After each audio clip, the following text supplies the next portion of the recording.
Hi, everyone. Good evening from Jakarta and good morning from those tuning in the United States, or good afternoon for everybody else joining from the rest of the world.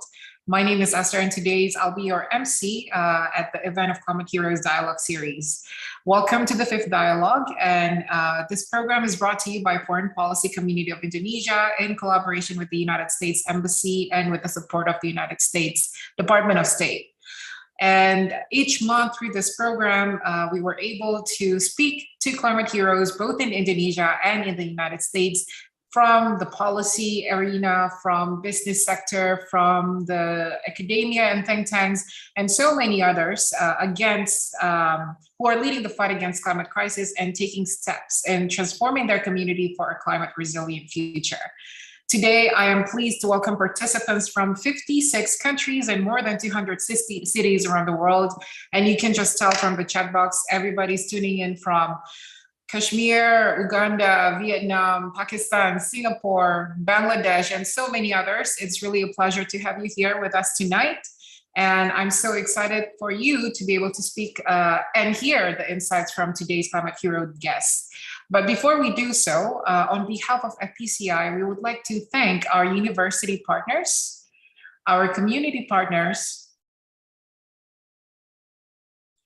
our FPCI chapters from 40 universities across the region, and all of our media partners who have supported us to make this event successful.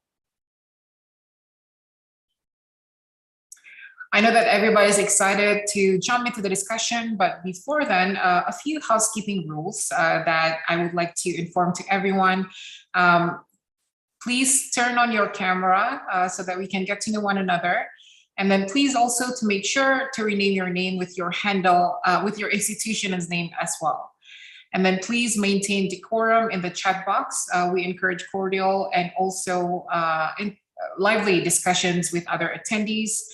And I also want to let everybody know that we provide live interpretation from English to Bahasa Indonesia. So if you're joining from Zoom, you will want to click on the bottom right of your screen for language options. Later in the event, participants can also ask questions by using the raise your hand feature. And once you are recognized, you'll be asked to turn on your camera and open your mic and ask the question directly to the speaker. Most importantly, I want to remind everybody to stay tuned until the end of the session to confirm your attendance and receive your e-certificate. As a kind reminder, once you've attended more than 6 dialogues of Climate Heroes, you can receive a special certificate from the US Embassy in Indonesia. So without further ado, let me first welcome the first speaker for today. We have Minister Sandiaga Uno, who will be giving a special remark for today's event. Mr. Sandiaga Uno is Indonesia's Minister of Tourism and Creative Economy. As minister, he has pushed for sustainable tourism as a key feature in the nation's development agenda. And for the G20 presidency, Minister Uno is part of the Sustainable Finance Working Group, International Financial Architecture Working Group, and the Tourism Working Group. Minister Uno hopefully can give us a little bit of context why Indonesia's presidency is key for developing nations in championing climate agenda this year. So without further ado, we'll hear some remarks from Minister Uno.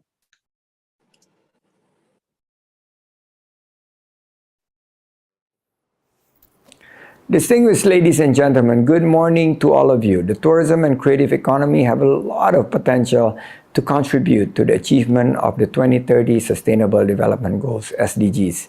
The Ministry of Tourism and Creative Economy is shifting towards a more sustainable development directions based on the universal values of human rights, equality and equity, encouraging social, economic and environmental development to ensure that no one is left behind. This is in line with our new directions of tourism development through the pillars of innovations, adaptations, and collaborations, with a conceptual framework of quality, green, and sustainable tourism. It relates to the efforts taken in coping with the recent trends of tourism, which is more personalized, localized, customized, and smaller in size, and prioritize the dimensions of cleanliness, health, safety, and environmental sustainability, integrating in the applications of technology.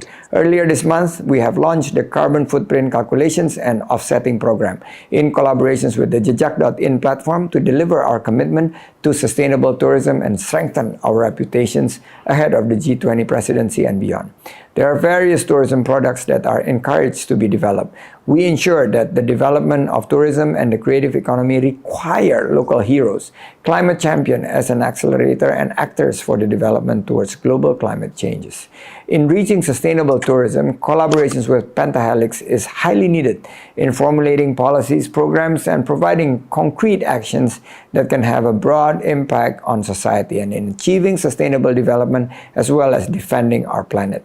The tourism and creative economy strategy that we implement upholds sustainable management of socio-economic values through job creation efforts, supporting local businesses, conserving natural resources, preserving socio-cultural heritage, and encouraging visitors to be more engaging with the local community. We strongly believe that the more we preserve and conserve, the more prosper the society will be. And I thank you very much.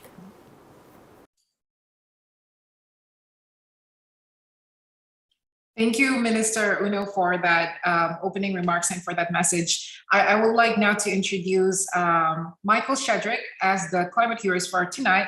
He is the co-founder at Global Citizen based in New York, United States, overseeing international advocacy campaigns to rally support from governments, businesses, and foundations to get the world on track to defend the planet and address the climate crisis. I will now pass over the microphone to Ambassador Dino Patijala, our moderator for today. Ambassador Dino is founder and chairman of Foreign Policy Community of Indonesia. Prior to retiring from government, Pak Dino was the presidential spokesperson, Indonesian ambassador to the United States, and vice foreign minister of Indonesia. He also serves as the chairman of the board at World Resources Institute, Indonesia. So, Pak Dino, over to you. Hi, everybody. This is Pak Dino. I'm sorry to be joining you late. I have a perfect excuse, which was I was at my doctor, and he had his hands all over me, and obviously I couldn't leave when he was just inspecting me. But I got out of it, and just in time. Although late for a few minutes for this very important session. So again, I had a perfect excuse. I didn't make it up. I'm usually on time and very punctual. Apologize once again. Hi, Mick. How are you? I'm going well, Ambassador, and I'm glad to hear you are all good and the successful trip to the hospital. And thanks for having me on this program. Really appreciate it. Yes, it must be really early for you in the morning. Yes. It's early and cold here in snowy New York, but it's okay. We work with people around the world, and as you know, my parents live in Perth, Australia, so same time zone as Jakarta. So I'm used to this time. Yes. Well, for everybody, Mick is the co-founder of the Global Citizens, which is really a great organization, a great movement, focusing on global issues, mainly the issues of the day: poverty, climate change, sustainability. And last year they held a huge event, which was participated or watched by over 100 million people from New York, Europe, and many places around the world. So congratulations, Mick. You are really saving the world through the Global Citizens Project. I guess what I want to ask you is, the focus or the gravity of the Global Citizens is on the grassroots, the people. I think in that way, FPCI and Global Citizens have much in common, right? How did you manage to do this, to galvanize so much people at the grassroots to be an inclusive process to campaign for your cause? Yeah, I mean, I would say, for those that don't know, Global Citizen, we're this movement of millions of people around the world campaigning for a world without extreme poverty. And really at its crux, we believe that, those in power have to be held to account by those of us that have a voice or can have a voice. And really, we often talk about this notion of pop meets policy, and we're known for bringing artists around the world.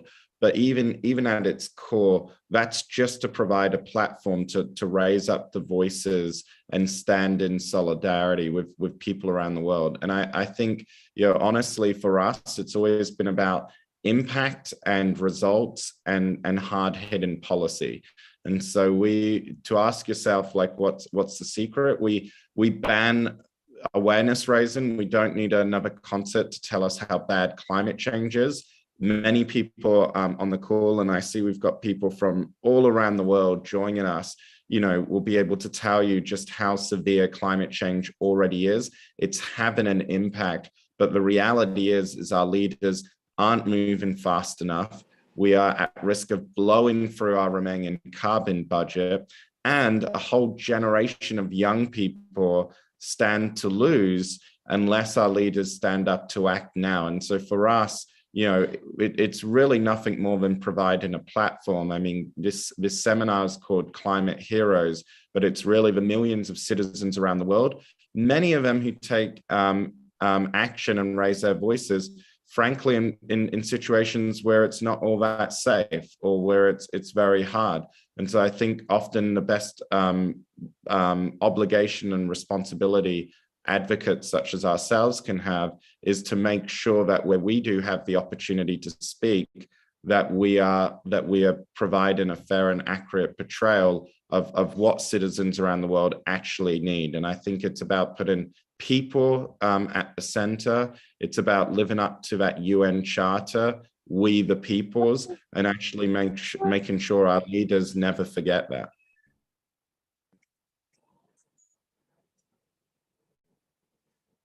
Oh, thank you, Mick. Sorry, I lost you, but that's my own fault. Look, on climate consciousness, in the West, it took some time for that to develop. I remember when I joined the diplomatic service in the early 80s, it's a hard sell, right? There was a lot of skepticism. The science wasn't there. The political will was very weak. Public consciousness was very low on the issue. There was no sense of urgency. But I think in many Western countries, it has it has risen up in terms of a sense of urgency. What has happened? How did that happen, you think? Well, look, you're exactly right. I think it took time, and just to shine a spotlight on this, last year ahead of COP26, we partnered with a research group called Glocalities and published some research on this, and covering over 24 countries around the world. And what you saw is essentially in all countries an increased awareness and concern around climate change, particularly amongst young people. And this is just included over the last few years. And I think what's telling is this is despite the fact we've been living through this severe and horrendous pandemic, right, which has focused us on the here and now. But I genuinely think, in two ways, what's really led to this heightened increase is the fact that firstly, communities are already experiencing loss and damage. People are already seeing the changes in their community, whether it's fires in Western California, whether it's severe droughts, or whether even in Madagascar last year, which the UN reportedly said they reported the world's first ever climate-induced famine. This is a crisis that's taking place now. But I also think the pandemic itself shone a spotlight on the inequities around the world and how climate change will only serve to make a lot of that worse. And yet we saw in the pandemic, despite many leaders knowing what was needed, we saw this hoarding of vaccines. We saw this huge inequity in our response.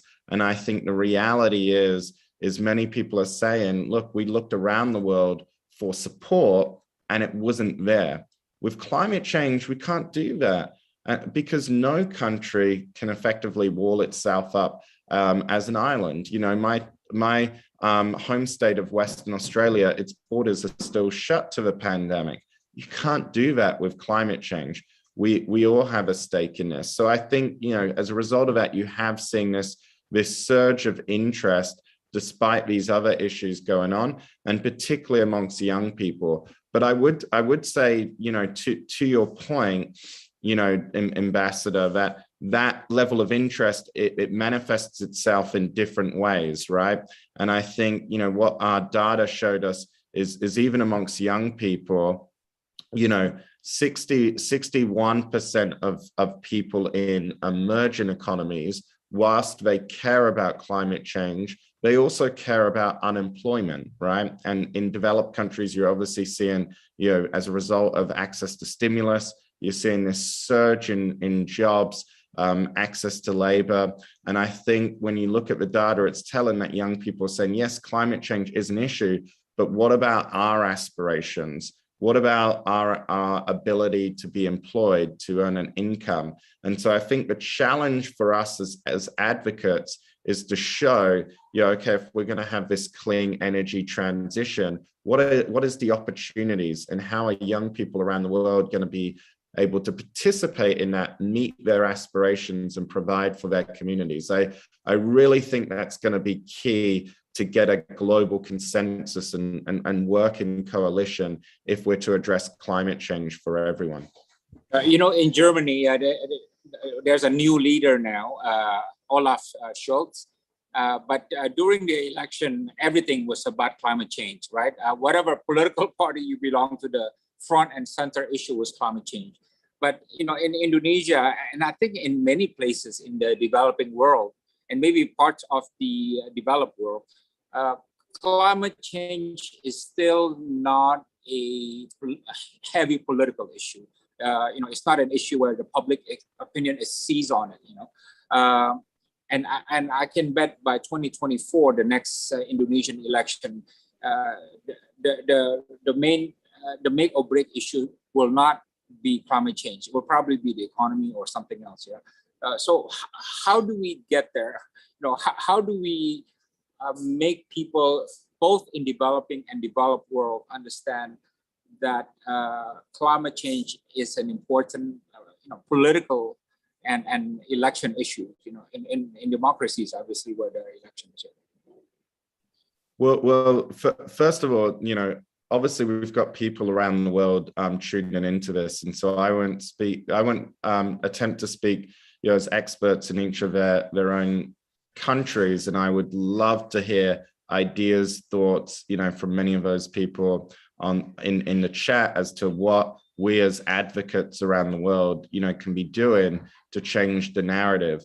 You know, I've often felt, and I felt this even more acutely coming out of Glasgow and COP26, is the global climate narrative tends to be very Western dominated. And what I mean by that is, I think it's, if you're a young person in, whether it's Indonesia or in another community around the world, you know, often it feels disconnected from your reality, right? And it feels disconnected from your immediate day-to-day concerns, whether that's employment, whether that's getting a job, which we know is very central. And look, at the end of the day, 88% of the young people in the world are in developing and emerging economies. Only 12% of young people are in developed countries. And so I think for us, you know, we've got this incredible opportunity where young people today are the highest educated generation in human history. But I think the challenge to us as advocates globally is how do we find a narrative that connects with their aspirations, whether it's about jobs and economic opportunities, transforming and improving cities, clean air, supporting their families, you know, ultimately raising living standards using new technologies, because this is this is going to be one of the greatest and hardest, most difficult thing humanity has ever attempted in terms of making this clean energy transition. And it's essential that everyone gets the opportunity to participate in that. Because I think if we don't do that, and if we don't make sure the benefits are spread evenly, if we don't recognize that the transition to climate change, to a clean energy future is not equally spread, right? Wealthy countries, developed countries, my own country, Australia, you know,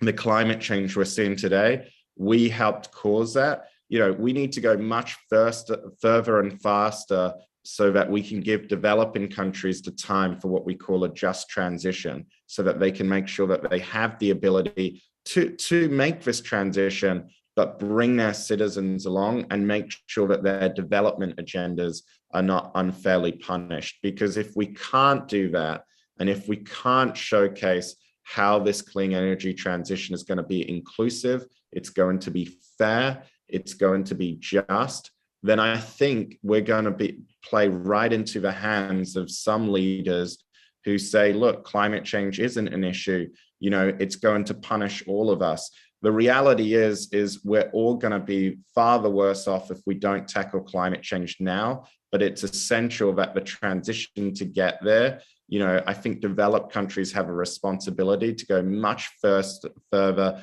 much faster. You know, I understand where the Indian environment minister was coming from at COP26 when, you know, we were talking about banning fossil fuels, and he raised the aspirations of young people. Reality is in a climate future where we have temperature rises above 1.5 degrees, all of these futures are at stake. But the question is how do we get there? And, you know, I have a number of thoughts around what developed countries need to be doing over the next 8 months. But I also think, you know, for us as global advocates, we need to change up the narrative, you know, so that we can find a way that resonates and engages with where young people around the world are at. Yeah, you know, I like the term you mentioned, transition, and there's also terms such as transformation being used. But, you know, my parents and my grandparents, they had one big term for their time, which is revolution, right? You know, there's an Indonesian revolution, there's an American revolution, the French revolution, you know, and, you know, different sorts of revolution, but meaning a total way of changing our life, you know, a break from the past and doing the future, the present and future totally in a different way. I'm just wondering, do you think we should use the term climate revolution to describe the urgency of the situation for our generation today? Well, I think so. You know, at COP26, David Attenborough thought so as well. You know, in his introduction. I mean, I think the reality is this is something people don't understand the scale of what we need to do here. You know, I read the other day that, you know, you know, and forgive me for wonking out here, but, you know, on average in any given year, the world produces about 50 billion tons of carbon, right? And, you know, if we think through 1 billion tons is equivalent to all the cars that produce emissions in the United States of America, just to give you some sense of the scale, right? So someone told me the other day that basically our remaining carbon budget, right? So the remaining amount of carbon we're allowed to produce before we blow through and exceed 1.5 degrees in terms of temperature rises is 400 billion tons of carbon, right? So that's 8 years, right? That's 8 years left. And so, yeah, we don't have any time to waste. It's going to be the most challenging thing humanity's ever attempted. And the only way we're going to be able to achieve it is if people everywhere are able to participate and feel part of it, because we're not going to be able to achieve it if only a few countries take action. We don't have the time for that. But what I do believe is some countries, you know, the burden isn't all equally spread. And some countries that are more responsible for the climate change we've already seen, those countries that have used most of the carbon budget already, they have the responsibility to step up, make sure the funding is on the table, and make sure that support is there. It's not enough just to say we've got to take action and all come around the table, because rightly so, people have their own concerns, right? You look at in Indonesia, which is a growing country, but there's still many people there living below the poverty line. What about their aspirations? Where is their support, let alone, small island developing states? And I applaud Indonesia as the chair of the G20 for bringing the Pacific Island forums together, along with the Association of Small Island states, because I think their futures are crucial. It's existential for them. And look, if we get this right, this could be an incredibly positive future. I'm seeing some of the comments in the chat, but something like close to 400 million green jobs will be created between now and 2030, producing over $10 trillion, provided that governments and businesses bet on, if you like, endorsing this revolution. So I think it's time to use that term, because it's what we need.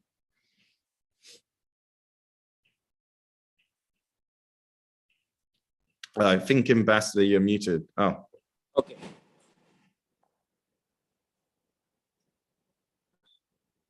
Okay.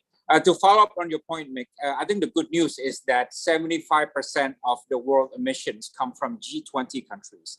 So if G20 countries can fix their problems, their issues with climate change, I think we'll be in a much better place, right?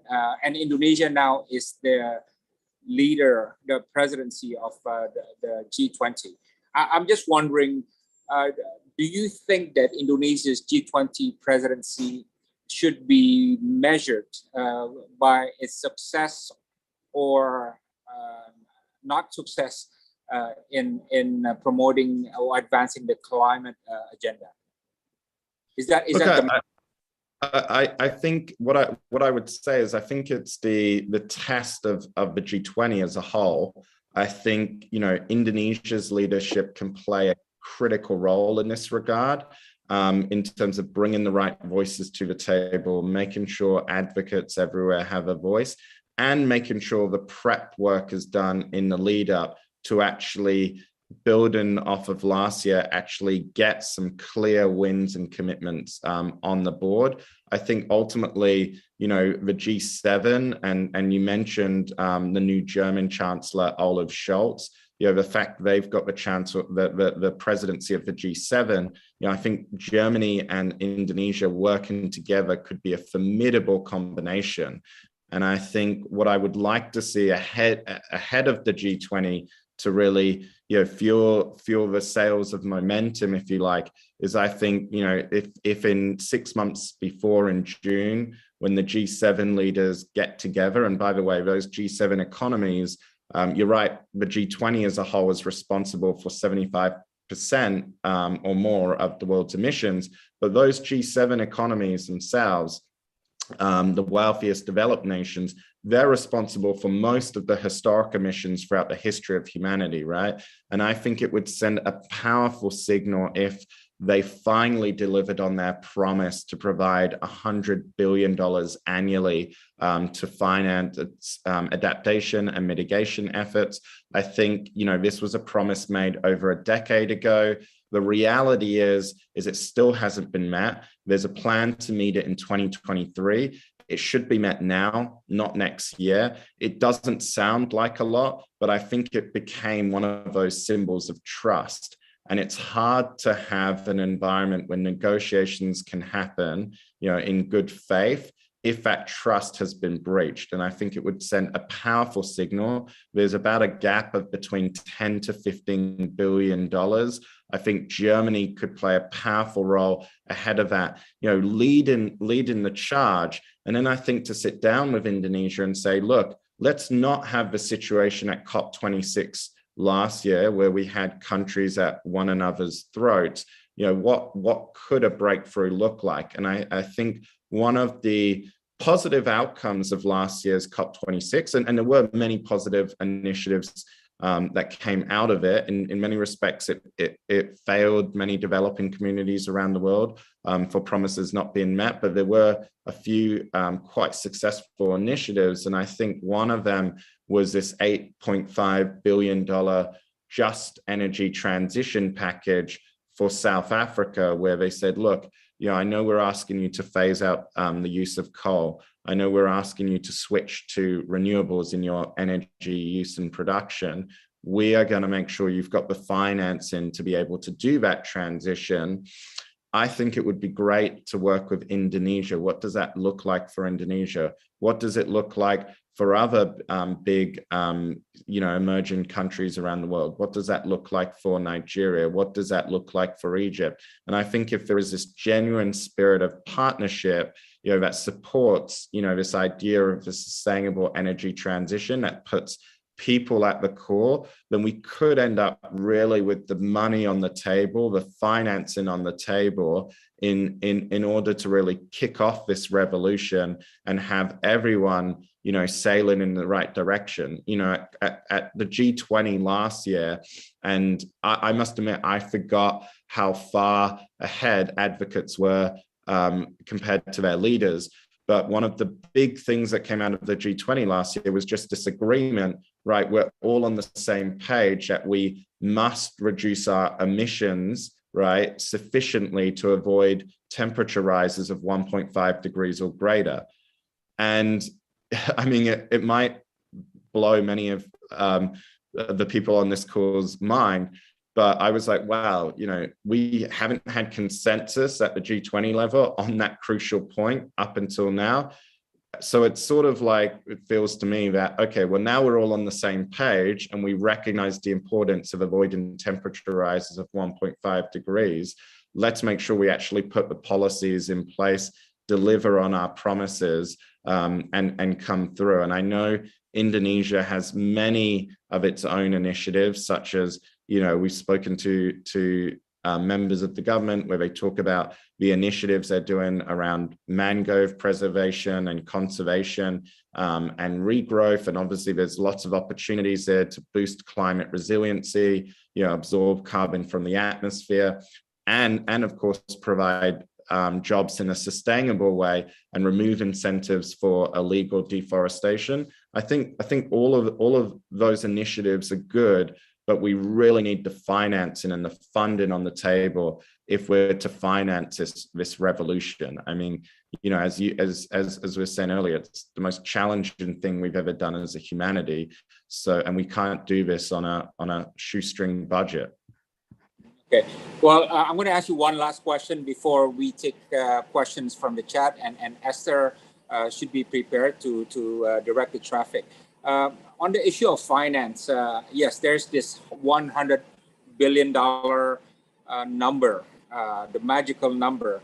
But my impression is that the 100 billion number is more symbolic, because what the world needs and what the developing world needs is a whole lot more than 100 billion.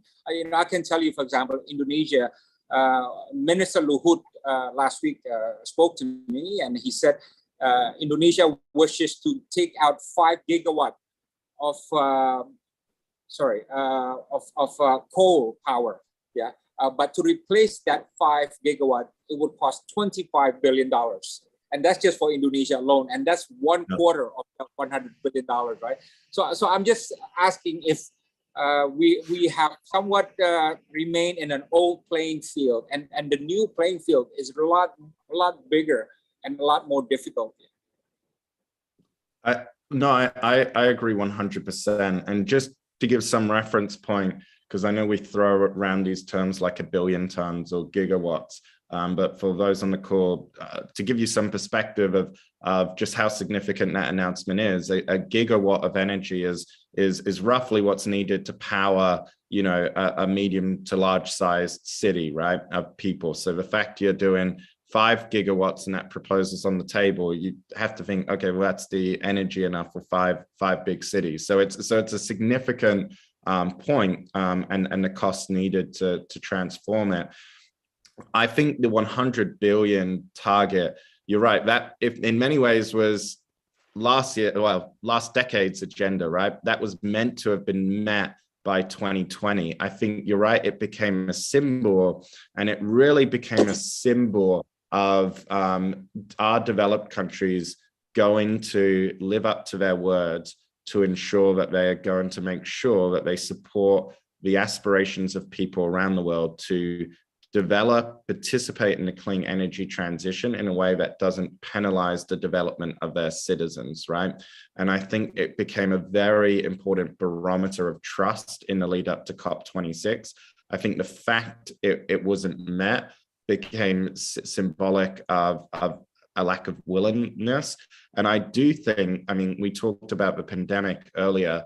I do think the lack of, or the inability to meet that target also layered on top of this sense of anger and frustration that many people feel around the world, that developed countries hoarded the vaccines for themselves, and they didn't, even though they spoke about equitable distribution of the vaccine, they didn't invest in the measures needed to ensure everyone everywhere could access a vaccine. I mean, it is horrific, and shows the shortcomings in global solidarity that the continent of Africa still has vaccination rates less than 10%, even though we've produced enough vaccines in theory by March to be able to vaccinate 70% of people everywhere.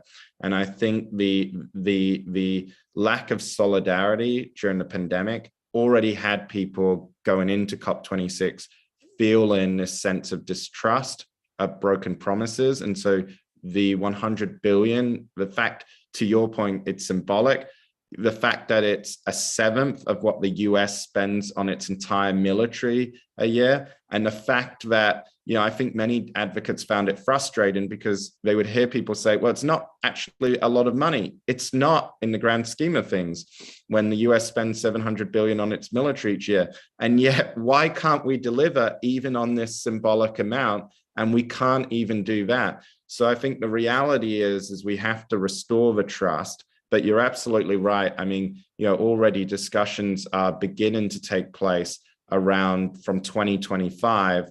Okay, if the 100 billion is promised and any shortfall in funding between 2020 and 2025 is delivered, from 2025 onwards, what does that look like as an annual commitment? And there are many proposals on the table, some going from 500 billion a year, some to over $1 trillion. Prime Minister Mia Mottley of Barbados at COP26, and for her country and her people and her fellow island countries, this is existential. She said that the IMF and the countries should come together and issue almost every year, or every 5 years, 500 billion in special drawing rights from the IMF, in order to make sure the financing is there. So, but the question remains, when you're hearing countries and finance ministers make these promises about 2025, it's hard to have confidence if previous promises, which people say isn't that much money, if they haven't already been met, and if those promises have been broken. And this is all about what support is needed for adaptation and mitigation. We haven't even got into loss and damage yet, right? And I think as I said before, climate change is a reality. It's happening right now, and I think the reality is the issue of loss and damage needs to take priority this year. And essentially we need the G20's commitment to properly assess what that cost is and look at how to provide the resources to address the concerns of many vulnerable communities around the world. Okay. Thank you. Now I'm going to give the microphone to Esther, but Mick, please consider extending this fascinating talk by about 5-10 minutes. I know it's early and so on, but there are just so many people who want to ask questions. Very and maybe happy to take several questions at a time. Yeah. Go ahead, Esther. Thanks, Padino, and thanks, Mick, for that interesting discussion. So I've received tons of questions, but let me first take 2 questions at a time. First from Muhtar Ahmad, and if you're comfortable in speaking Indonesian, ask it in Indonesian. I will translate it in English for you. Thank you very much, Miss Esther, as the moderator. I would like to ask Mr. Michael Sendrick. My name is Muhtar Ahmad. I am CP Serpent of local government. If we talk about climate change for the continental area, we talk how to manage forests for the green economy. But for the archipelago like Natuna, if we talk about climate change, we talk about the wind season and how to manage the sea resources with goodly. So I would like to ask Mr. Taylor how to defend planet, especially to minimize the illegal fishing by the foreign fishermen at North Natuna Sea, which use trawl, which can give the contribution climate change and the global citizen relationship at the archipelago area. It can be the issue at G20 presidency, or we can make issues to do together how to get the problem solving, because it's include about 3 countries which with the foreign fishermen use trawl in catching fish and will give Muhtar, I the think you gotta contribution stop. of climate change. Thank you. Thank There you you. go. Thank you, Muhtar. I will summarize for Mick later. Next, we'll take question from Elsa Elzira. Please state your name, one question only, and where you're joining from. Elsa, are you there? Yes, I'm here. I'm sorry I can't open my camera because the camera is broke. Thank you very much for the opportunities for Miss Esther as a moderator, and I would like to ask to Mr. Michael or Mr. Dino, as like we know that this pandemic has had a significant impact on several aspects. So whether this pandemic contributes a good impact or a big impact for this climate change. So how we faces of this issue we in the environmental issue, especially in climate change. Thank you. Thank you, Elsa. In light of the many questions raised, so I'll ask one more. I'll take one more question from Rian.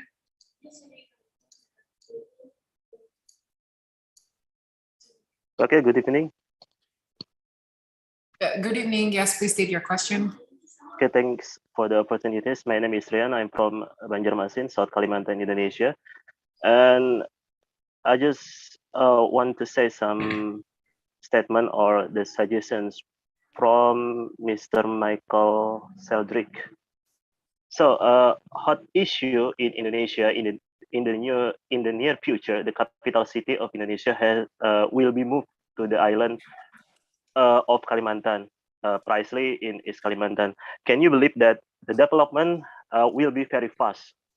And I'm afraid the forest will be cut down for the development.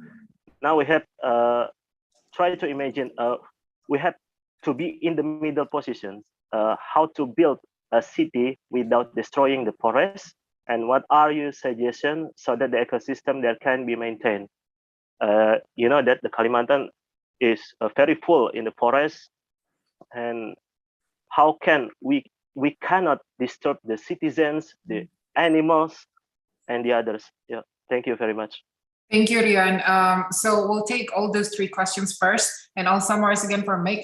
First from Pak Muhtar, he's asking, how can we defend the planet, not just in one sense forestry, but also to protect the oceans and maritime environment? Second from Elsa, has the pandemic been a good or bad impact in terms of climate change?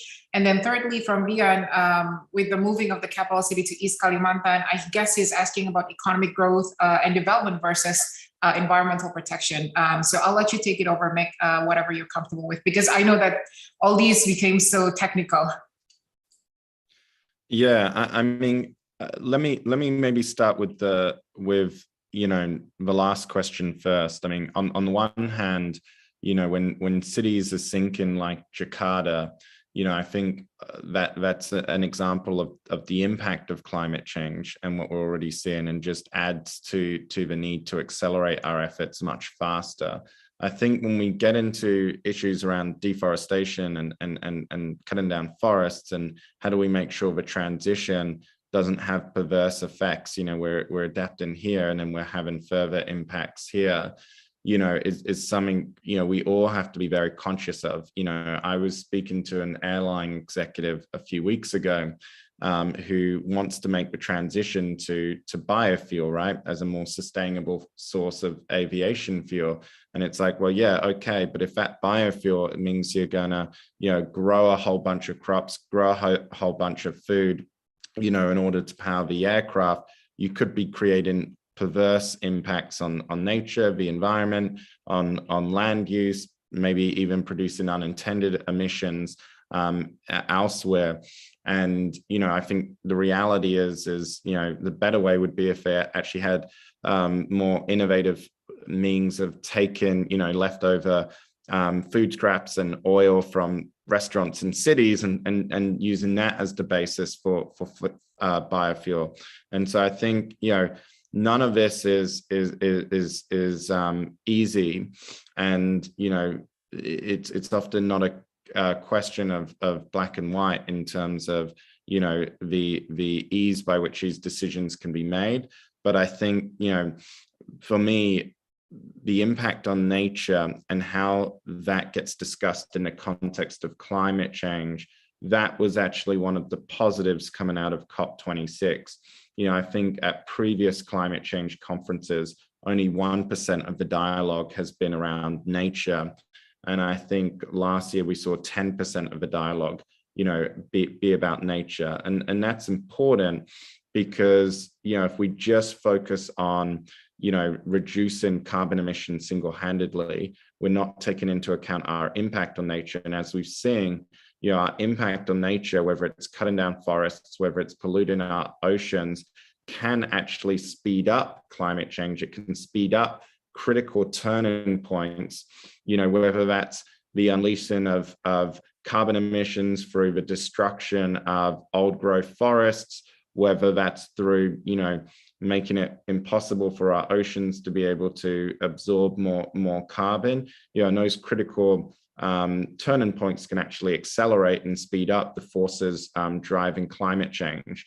And so I think, I've been encouraging us, in our work on climate change, to make sure that nature is at the heart of it, because, so that nature can protect us, we need to protect nature. And I think often the best people who know how to protect nature and their voices aren't heard enough are the people who live in those communities, in indigenous communities, indigenous peoples around the world. And I think often too much the narrative is framed in the negative, saying, well, poorer communities, are cutting down trees to make an income. How do we change the incentives? How do we generate payments to them, to incentivize them not to do that? But yet we forget that in forests and nature reserves that are managed by indigenous communities, the data shows that 2 to 3 times deforestation takes place at 2 to 3 times less than communities that aren't. And so they are in many respects the guardians of nature. They know how to do this. And I think we can learn a lot from that wisdom in terms of how we can address deforestation, how we can have much more sustainable forestation policies, how we can make sure we meet our needs, but at the same time, don't accelerate the forces of climate change, because those emissions, let alone what can be gained from planting new trees or investing in other forms of natural carbon sinks, those forests, generate 10-20% worth of our global emissions each year. I think on the subject of illegal fishing, again, this comes back to that fact that you can't talk about climate change divorced of nature. And one of the important asks of all governments around the world is to agree to this 30 by 30 pledge, right? And the 30 by 30 pledge really comes from a book that was written by E.O. Wilson, who unfortunately passed away last month. He wrote a book called Half Earth that came out a few years ago, and it was saying that, you know, we need to preserve, you know, a significant amount of the planet so the planet can protect us. So have a look at that book. But I think the 30 by 30 pledge, you know, governments might have signed on, and it's saying, okay, how do we protect and preserve 30% of our land, of our ocean, of our forests? The reality is even where those pledges have been made, the funding hasn't been put on the table. The policies haven't been made. Often it's done at city level, right? And mayors aren't involved in the conversation. They're not incentivized in order to step up that protection. And so I think, you know, in terms of the targets of our advocacy, we need to also look at not just the role that presidents and prime ministers play, but what is the role of mayors?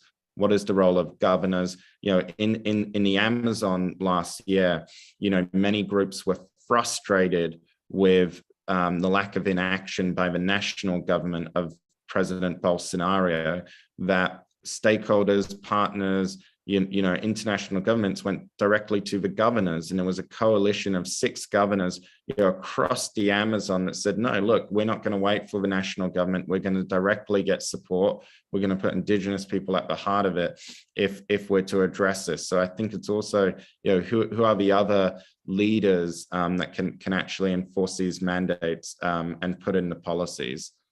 And forgive me, Asa, I think I forgot the second question, if you wouldn't mind repeating it.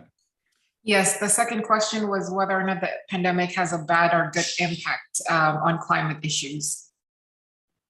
Oh, well, yeah, I mean, I think, yeah, just based on what I just said, I think I hopefully answered that one, yeah. Yeah, I think it's been answered. Thank you. Next batch of questions. I'll be taking this randomly because so many hands are being raised right now. We'll entertain one from Alberto Iskander, and then I'll be calling on George Hashaka, and then one from Aaron Peter Rodrigo. So Alondra, please. Sorry, Alberto, please. Hi, my name's Alberto. I'm from Jakarta, and I'm a student at Simon Fraser University. And my question is, Germany took over the G7 presidency this year, and they have climate action as one of their main priorities. What possible collaborations or opportunities do you think could occur between Indonesia as this year's G20 president with Germany and the G7 as a whole? Thank you. Thank you. And then the next question from George Hashaka.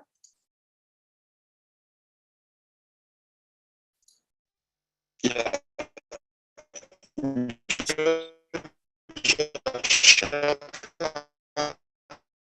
It seems that we can't hear you well, George. So while you reconnect to the internet. It's my name. Okay. I'm the founder executive chairman of Uganda Peace Foundation. Okay.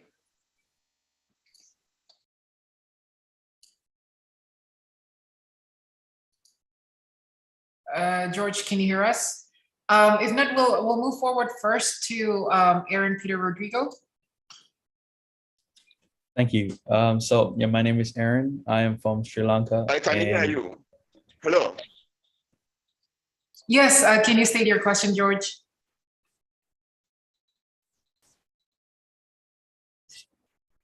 If not, you can type it in the chat box and we'll read it for you. Go ahead, Aaron. Yeah, no worries. So I'm Aaron. I am from Sri Lanka and I study at UPH. So my question is, more than 40 countries have agreed to phase out their use of coal-fired power to keep 1.5 degrees Celsius alive, right? And some of the world's biggest coal-dependent countries like Australia, China, India, and the US and Indonesia were missing from the deal. So is it possible to meet the global net zero target by 2050 without these big emitters? That's my question. Thank you. Thank you. And maybe we'll entertain one more. And I think this will be the last batch of questions.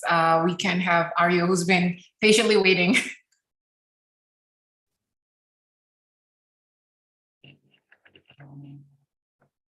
Hello, Yes, we can can you hear hear you. me? Okay, thank you very much for the opportunity. So my question will be concise, is that as we can see, countries around the world has been increasing in using energy, like the increasing numbers of the usage of vehicles, using motor vehicles, and also in deforestation, pollution, etc. These cases has been increasing day by day. So how can countries be committed with efforts on net zero emission amidst the high demand in the increasing use of energy, which may hamper environmental efforts to tackle climate change? That's my question. Thank you very much. Thank you, Aryo. So to refresh your memory, the first one is about G7 and G20 collaboration. And then the second one is how to reach net zero emissions with big emitters not being phasing out, not committed to phasing out coal. And then from Aryo is how to reach net zero emissions with the increasing demand of energy. Over to you, Mick. Yeah, I think on the first one, I'll make 3 points. I think G7 and G20 with Germany and Indonesia could be a formidable combination this year.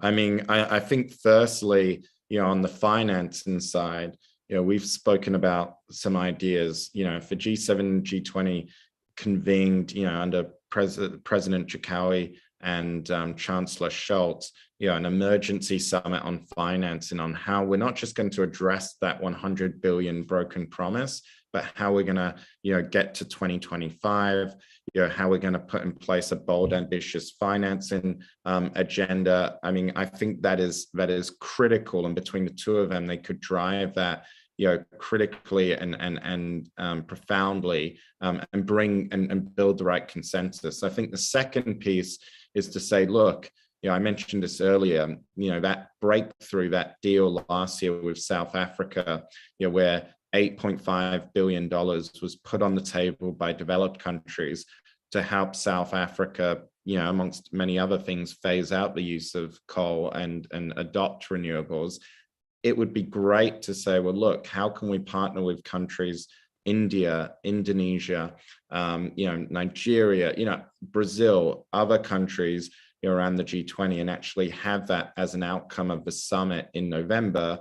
Bearing in mind the G20 summit will take place alongside COP27 in terms of timing in Cairo. And I think the third area is around this idea of this climate club. And it was an idea that Olaf Scholz put on the table when he was finance minister. But the concept around it is to say, look, it's been so hard to get countries everywhere to agree to a price on carbon. Could we form, if you like, a coalition of the willing amongst the G20 to get, a number of significant economies to say, look, we're going to put a price on carbon, and for those that don't join, their trade with them will be, subject whether that's to trade adjustments at the border, tariffs, etc. But the idea that, look, we can't wait any longer. We can't wait for all countries to agree to do this at once. So maybe we convene, this idea of a climate club to actually catalyze and build support for this idea of actually pricing in the cost of carbon so that we can incentivize the innovation and investment to where it's needed. I think, each of those three things, if we could do all of that this year, that would be a lot and lead to a significant surge of momentum. I think on this, the point around the use of coal and Australia, along with a couple of other countries, was mentioned explicitly.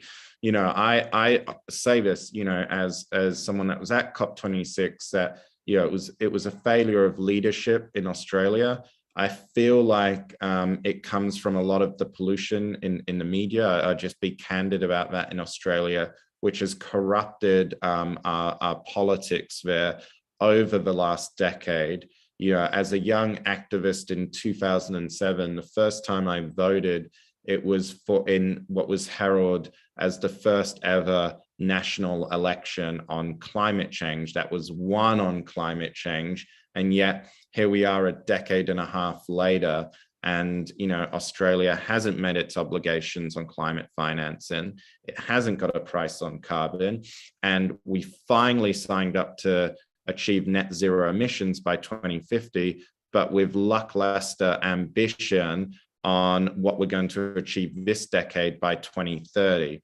And the belief of the Australian Prime Minister, Scott Morrison, is very much one of technology will save us, without accepting the fact that that's only going to be the case if we actually put in place the signals, the investment now to drive that. I very much believe what John Kerry said, the actions this decade is what will determine whether or not we avoid 1.5 degrees or greater, and we can't delay that anymore. And so, to your talk about coal, I mean, Australia, it's not just in the use of power that we use coal. When Australia is again, it's short-sighted. We have some of the biggest reserves of renewable, right? It's an island continent.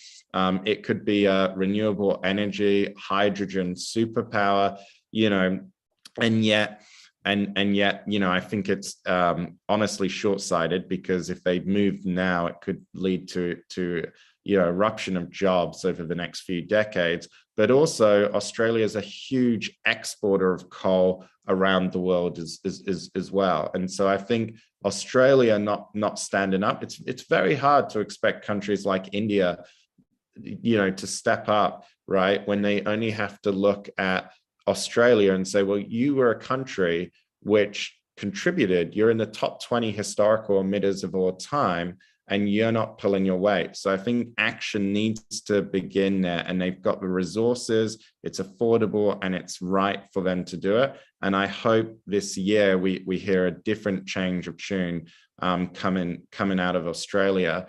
And I think, on the idea of where other countries, are at stake, there was a conversation that allegedly took place between Prime Minister Modi and the UN Secretary General, Antonio Guterres, in the lead up to COP26, where Guterres pressed Prime Minister Modi on, the need to phase out the use of coal.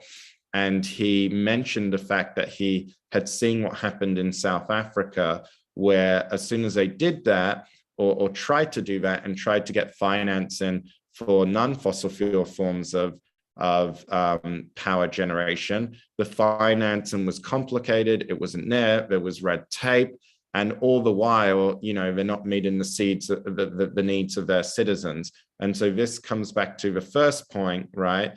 And that idea that the support needs to be on the table for a just and fair transition. India is, in terms of absolute numbers, has the second highest number of people living in extreme poverty around the world. That is a disgrace. The fact you've got so many people living on less than $1.90 a day, that needs to be met. And the idea that you can transition while punishing your citizens is not an acceptable pill to swallow for any government, I don't think. And so the dollars need to be on the table. Maybe if we can get these just energy transition, like what we saw in South Africa, that is a step in the right direction. Thank you, Meg. Do you think you can entertain 5 more minutes of questions? Yeah, I'm happy to. I know there's a lot on. So yeah. A lot more. Okay, so this is truly going to be the final batch of questions. So George, I'll give the floor to you first, and then next we'll be hearing from Ibu Ida Dwi from the Indonesian Cabinet Secretariat, and then lastly we'll hear from Jenny. Oh, OPH has already asked, so I'll ask from Shamira Fatia. So over to you, George. Hello, can you hear me? Yes, we can hear you. Yeah, this is George Ashaka. I'm the founder executive chairman of Uganda Peace Foundation, based here in Kampala, Uganda. My question is that climate change affects global security, but as the situation stands today, especially when you see what is happening in Ukraine, members permanent members of the United Nations Security Council are busy developing more weapons, spending more money on weapons instead of climate change.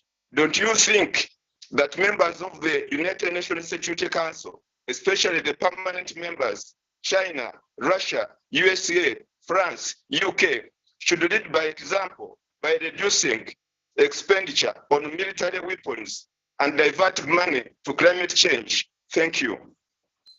Thank you, George. Ibu Ida, over to you. Thank you. Good night, everyone. Thank you for the opportunity. My name is Ida Twinilasari from Cabinet Secretariat of the Republic of Indonesia. Izin Bapak Dino Patijalal, regarding to COP26 results about first, the increased finance for adaptation action, and the second, finishing Paris rule books, and then increasing ambition to preventing increasing temperature 1.5 degree, and the last, strengthen ocean climate nexus. I want to ask to Mr. Michael Seldrick. My question is, can you explain or elaborate more about how to strengthen ocean climate nexus from point of view, because the issue is very relevant for Indonesia as a maritime country. Thank you. Thank you, Ibu Ida. And lastly, Shamira, if we can keep it very brief, please.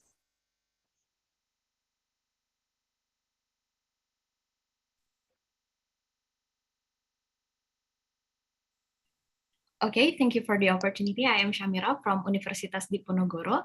My question is that you know that to advocate climate change, changing lifestyle to a more sustainable in a global scale is not easy. From your experience, what are the most prominent challenges in raising climate awareness among the people, and what are the obstacles that the climate campaigns have been facing around the globe? Thank you.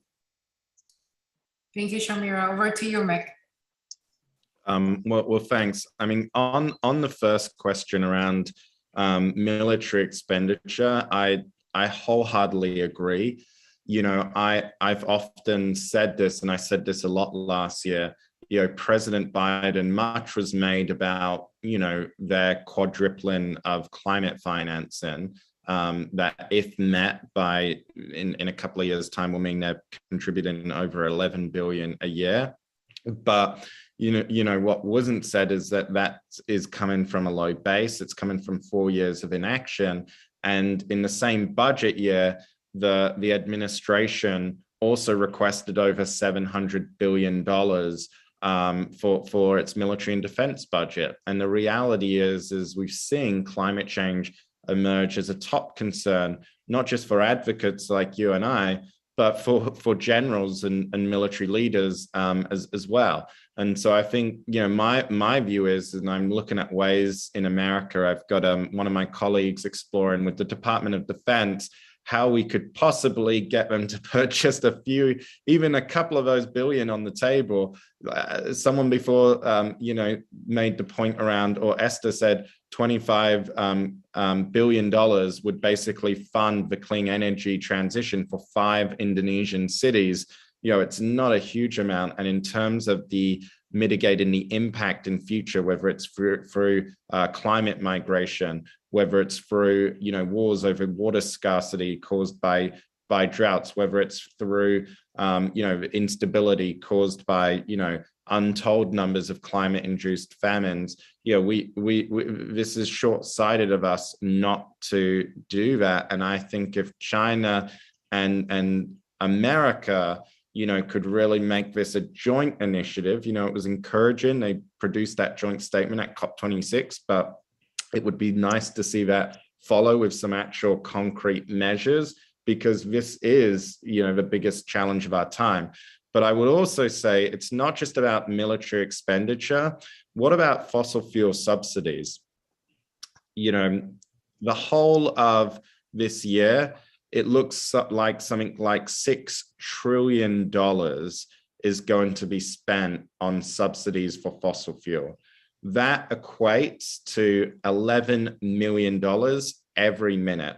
So that funding should be completely paused and redirected to fund green economies, green recoveries, and climate finance. There's absolutely no reason why that should continue. In the United States, they would be better served by putting that into subsidies that fund the emergence of sustainable aviation fuel, for instance. But that can't happen while you are funding, billions of dollars in traditional forms of jet fuel. What about the shift to different forms of energy, to change manufacturing processes in steel and cement?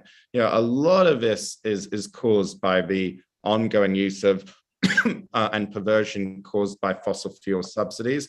And I think we could change a lot by redirecting that funds. And this is really, if there was one other big area of breakthrough that the G7 and G20 could bring about, it is a commitment to end that once and for all, and to not just end it, but put a deadline on it. Put a deadline when all of that will be phased out. And I think, just talking through, some ways in which, this could be spent. We've seen many examples, around the world, such as, no two countries are alike, but look at Costa Rica, which is now a world leader in renewable energy. Just 5 years ago, this small country, managed to last 300 consecutive days on renewable energy. And so, there are learnings that are happening around the world, not just in developed countries, but if the funding is there and can be redirected from perverse fossil fuel subsidies, we could make an important start. I think on the point around oceans and nature, I mean, I've spoken about this before. There will be later this year in Lisbon in June, the second UN Ocean Summit.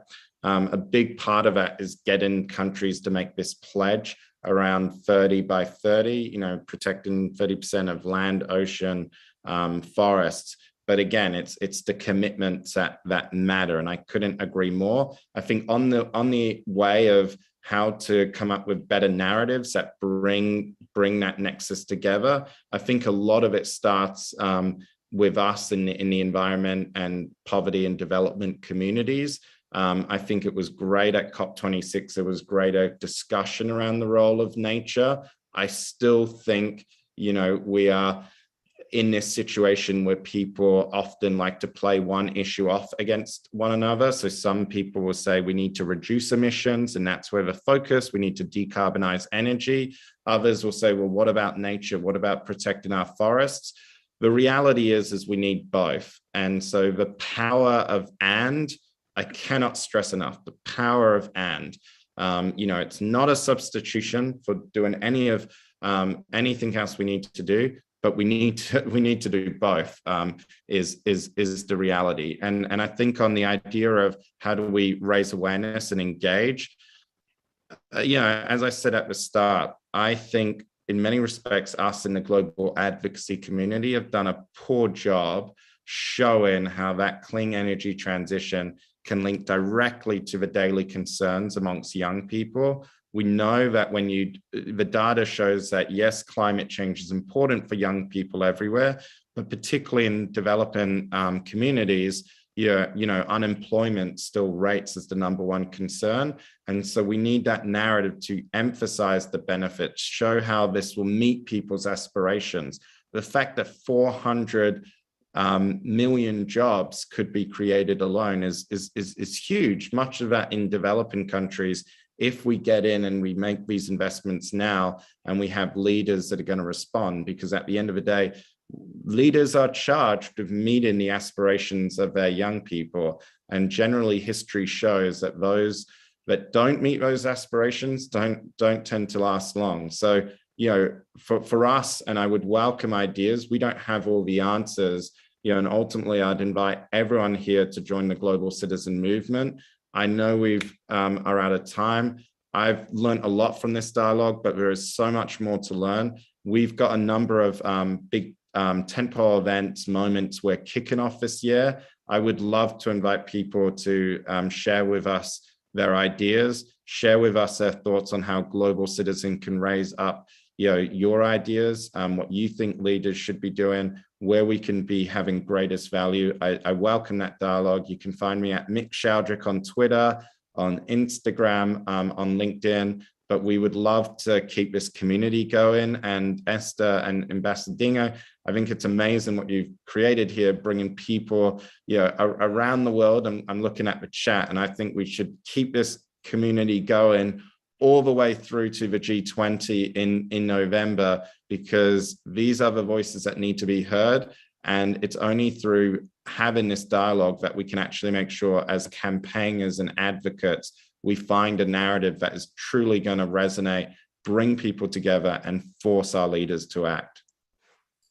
Thank you so much, Mick, for that ending statement. And I am very sorry for Mia and for Aminul Hajar for not being able to entertain your questions, because we are running out of time. So with that, again, I'd like to thank Mick for being very generous with your insights and your time as well. Thank you for being here with us. To Pak Dino as well for moderating the conversation with Mick, and for your climate activism, Pak. And for everybody who's joining, thank you for joining tonight. And I'm happy to let everybody know that we hold this dialogue every month. So stay tuned for announcements for future dialogue. By the end of this month, we'll have another one. So you can follow us for news at FPC Indo on Twitter or Instagram. And I would also like to encourage everybody to sign the climate petition that has been shared by our team in the chat box. This will be asking the Indonesian government to commit to net zero emissions by 2050 and to cut emissions by 50% in 2030. Again, thank you to everybody, and make sure that you fill in your attendance form to receive your e-certificates. Have a good night or morning or afternoon, everybody. Thanks, everyone. Esther. Yes, Pak. Sorry. Don't close it yet. Okay. I want to make an offer. You still there? Yes, Mick is still here. Yeah. I'm still here, okay. Ambassador. Mick, I'm going to make you an offer, and I'm recording it, and everyone, you can record it if you want. So this is the offer, Mick. Last year you had Global Citizens Concert where you brought Beyonce, Jay-Z, Usher, Ed Sheeran, J-Lo, Coldplay, all these celebrities to New York and London, and they rally behind a big cause. My offer to you is, if you can consider and make it happen to bring that Global Citizens Concert to Indonesia, preferably to Bali this year, I will, 1, wash your car every week, wash your dog every day, and wash your feet every day. That's my offer. We have that on record, Padino. Well, I don't own a car, and I sadly don't have a dog, and I don't think you would want to touch my feet because I walk around. So none of that is necessary, but would love to participate. There's a lot of things that we need to do to fill in, but if we've got the right partners, for Global Citizen, it's never us doing it without partnership from the local community and stakeholders. So if we can bring that together, who knows where the magic might take us. But I'm all in if you are, if the government will have us, and if the local community, I'm sure we could do something and send that message to our leaders to defend the planet for sure. Will do. Thank you. Thank you. We'll send this video everywhere so everybody knows. Thank you, everybody, for joining. Thanks, everyone. Thanks for the time. Thank you, guys. Thank you, Mick. Thank you, Esther.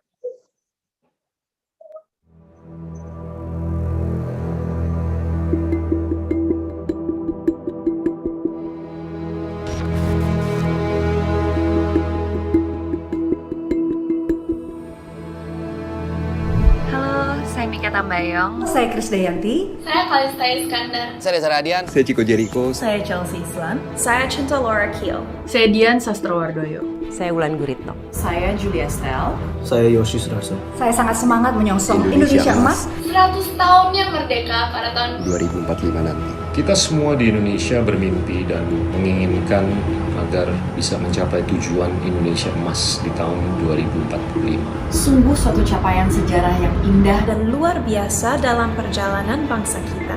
Nggak kebayang betapa hebatnya Indonesia Emas nanti. Insya Allah pada tahun 2045 saya akan mulai mewariskan Indonesia kepada putra-putri saya. Di usia NKRI yang 100 tahun nanti, saya ingin kita semua hidup dalam Indonesia yang Pancasilais, yang modern, maju, makmur, sejahtera, hijau, adil, aman, bebas korupsi, demokratis, dan tentunya bersatu. Tujuan tersebut bukan tanpa tantangan. Ancaman terbesar di tahun 2045 bukanlah pandemi.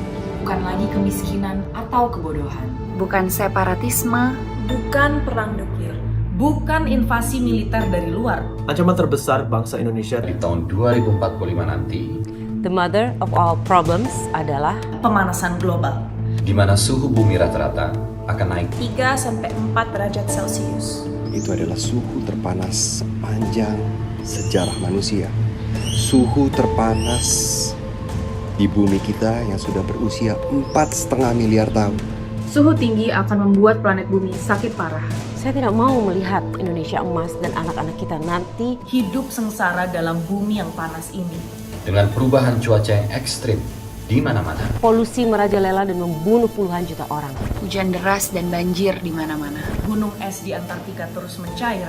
Air laut akan naik setinggi 1 meter. Sumber air dunia akan berkurang dengan sangat drastis. Banyak pulau yang akan tenggelam. Semakin banyak spesies punah yang disebut the sixth extinction. Keragaman hayati akan rusak, suhu air laut yang naik, ekosistem laut yang terancam, serta terumbu karang yang banyak mati. Penyakit semakin banyak menyebar, termasuk malaria. Stok pangan menurun banyak dan kekeringan di mana-mana. Banyak tanah yang akan menjadi padang pasir tandus. Dan konflik berbasis lingkungan yang meningkat juga secara drastis. Semua ini akibat ulah manusia. Namun, malapetaka ini dapat juga dicegah oleh manusia. Karena itulah, ayo kita selamatkan Indonesia dari bumi panas. Mari kita mulai mengurangi emisi gas rumah kaca Indonesia. Ayo kita kurangi emisi gas rumah kaca 50% di tahun 2030. Dan kita kurangi terus sampai akhirnya kita bisa mencapai 0 emisi di tahun 2050. Ayo hijaukan ekonomi kita, jaga hutan kita. Jaga ekosistem laut kita. Kembangkan energi bersih dan kurangi segala emisi karbon dalam kehidupan kita. Sehingga Indonesia Emas 2045 akan hidup dalam bumi yang nyaman, sehat, dan bahagia. Sehingga Indonesia dapat menjadi bagian penting dalam solusi global perubahan iklim. Planet bumi harus kita sembuhkan dari sekarang. Target besar dan mulia ini bisa kita capai. Ayo kita bergotong royong. Selamatkan planet bumi. Selamatkan umat manusia. Selamatkan generasi kita dan generasi seterusnya. Kita sambut Indonesia Emas yang penuh harapan. Selamatkan Indonesia 2045. Sadarkah Anda, kita mungkin adalah generasi terakhir yang bisa hidup dalam dunia bercuaca normal. Kita juga adalah satu-satunya generasi yang bisa menyelamatkan umat manusia dari bahaya bumi mendidih yang menanti kita selamanya di depan. Ayo kita penuhi panggilan planet bumi, panggilan umat manusia, dan panggilan sejarah. Ayo sebarkan pesan ini dan tanda tangani petisi.